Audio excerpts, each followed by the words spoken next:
If your life were a book and you were the author, how would you want your story to go?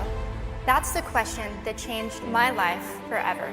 Growing up in the hot Las Vegas desert, all I wanted was to be free. I would daydream about traveling the world, living in a place where it snowed, and I would picture all of the stories that I would go on to tell.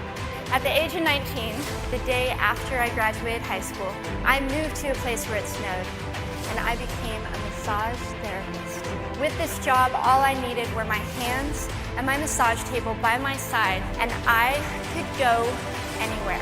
For the first time in my life, I felt free, independent, and completely in control of my life. That is, until my life took a detour. I went home from work early one day with what I thought was the flu, and less than 24 hours later, I was in the hospital on life support with less than a 2% chance of living.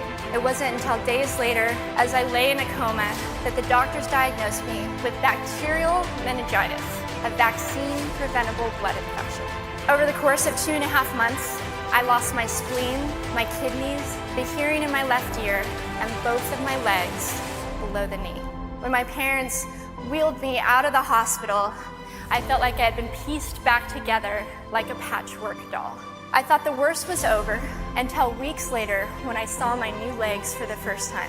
The calves were bulky blocks of metal with pipes bolted together for the ankles, and a yellow rubber foot with the raised rubber line from the toe to the ankle to look like a vein. I didn't know what to expect, but I wasn't expecting that. With my mom by my side and tears streaming down our faces, I strapped on these chunky legs and I stood up. They were so painful and so confining that all I could think was, how am I ever going to travel the world in these things? How was I ever going to live the life full of adventure and stories as I always wanted? And how was I going to snowboard again? That day, I went home, I crawled into bed, and this is what my life looked like for the next few months.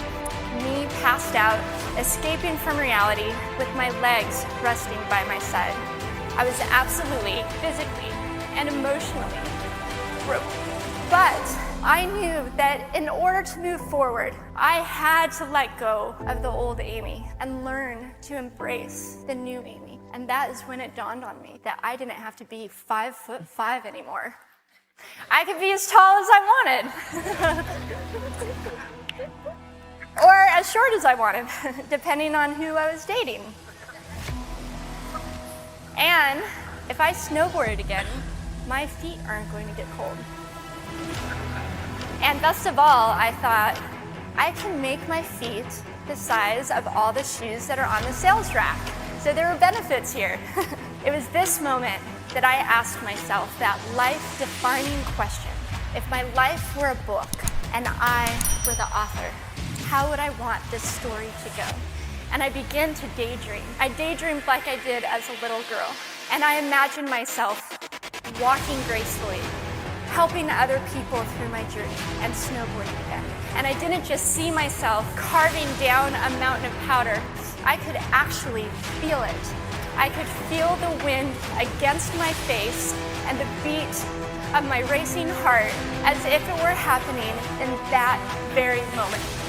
And that is when a new chapter in my life began. 4 months later, I was back up on a snowboard. Although things didn't go quite as expected, my knees and my ankles wouldn't bend. I knew that if I could find the right pair of feet, that I would be able to do this again. And this is when I learned that our borders and our obstacles can only do two things. One, stop us in our tracks, or two, force us to get creative. I did a year of research, still couldn't figure out what kind of legs to use, couldn't find any resources that could help me. So I decided to make a pair myself. My leg maker and I put random parts together, and we made a pair of feet that I could snowboard in. As you can see, rusted bolts, rubber, wood, and neon pink duct tape. It was these legs and the best 21st birthday gift I could ever receive, a new kidney from my dad, that allowed me to follow my dreams again. I started snowboarding, Then I went back to work. Then I went back to school. Then in 2005, I co-founded a nonprofit organization for youth and young adults with physical disabilities so they could get involved with action sports. From there, I had the opportunity to go to South Africa, where I helped to put shoes on thousands of children's feet so they could attend school. And just this past February, I won 2 back-to-back World Cup gold medals, which made me the highest ranked adaptive female snowboarder in the world. 11 years ago, when I lost my legs, I had no idea what to expect.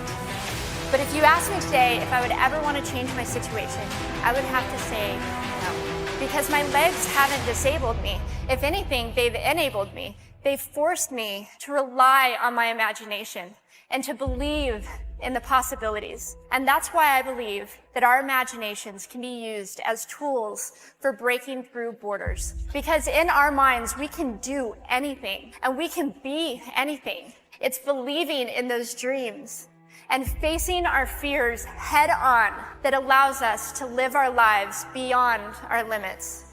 So the thought that I would like to challenge you with today is that maybe instead of looking at our challenges and our limitations as something negative or bad, we can begin to look at them as blessings, magnificent gifts that can be used to ignite our imaginations and help us go further than we ever knew we could go. It's not about breaking down borders. It's about pushing off of them and seeing what amazing places they might bring us.